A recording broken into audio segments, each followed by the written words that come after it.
Hello and welcome to day 159 of Dungeon 23, the series where we make a room of a mega dungeon every day for a year. That is assuming that I do not die from the poor air quality, because by God, it sucks. I couldn't even see the sun today. I had nosebleeds all day. I had to go out and buy eye drops because I could barely see with all this smoke from that fire that's just everywhere. I have no idea how New York is going to survive, considering it's going to get worse. But there has been a consistent wave of apocalyptic events occurring every couple of weeks since 2012. And that trend cannot continue if the world actually does end, so I think everything will turn out fine.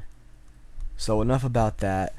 Let's get into today's actual room. And it's not really a room, more so just a area for something to happen. And that is, if we zoom up a bit, here's our little village so far. It's going to surround this entire area.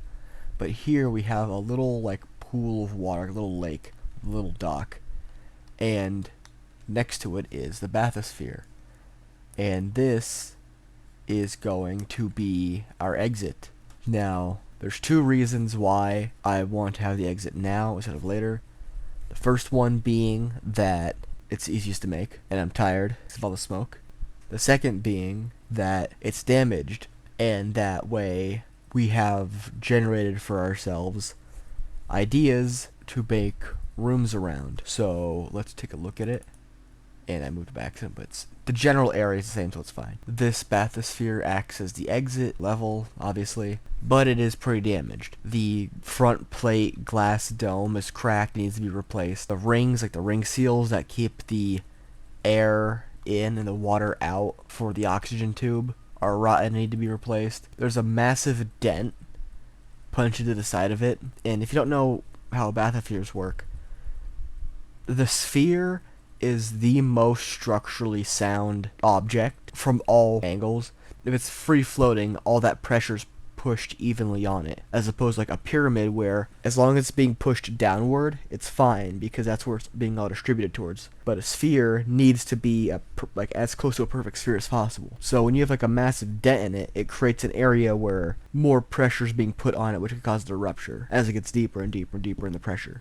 The final thing is that the call button is straight up missing. So if the party doesn't replace that, then they get down there and they have no way of communicating to whoever's up here to, pull them back up. So they either need to just commit to life in the dungeon or find another way of getting higher up. And as I've suggested, in addition to the repairs, they also need someone to actually stay up here and operate the little crane to help them get lowered and raised up. And that creature needs to have proficiency in water vehicles, meaning like boats. Basically, there's only two type of vehicles in D&D, or three technically. There's water, land, and air. Water is basically boats. Land is basically horses and I guess like the Avernus tanks or whatever they're called. And then air is just airships and spelljammers.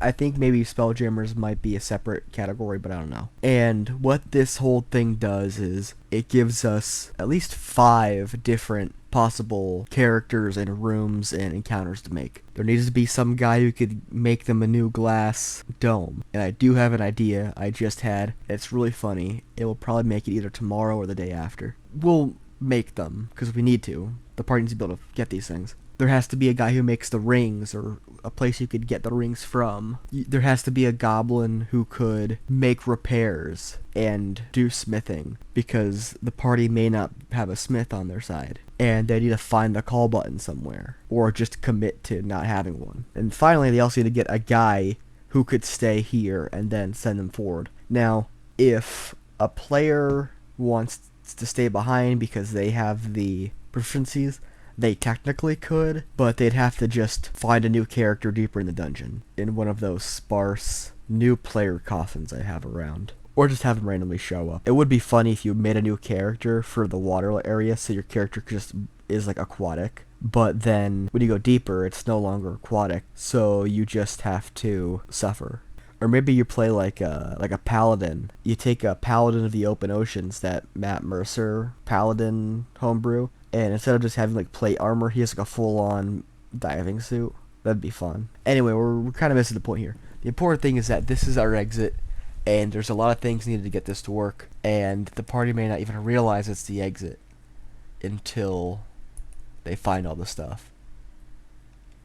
So yeah, thanks for watching and or listening. If you want to see more, then consider liking the video, commenting down below, subscribing to the channel, turning on the notifications, all that stuff, so these videos will show up in your recommendations more often. Or you could always just come back tomorrow, because these videos are daily. Again, assuming we all don't die from bad air. So yeah, I apologize for the poor quality. It's not going to improve.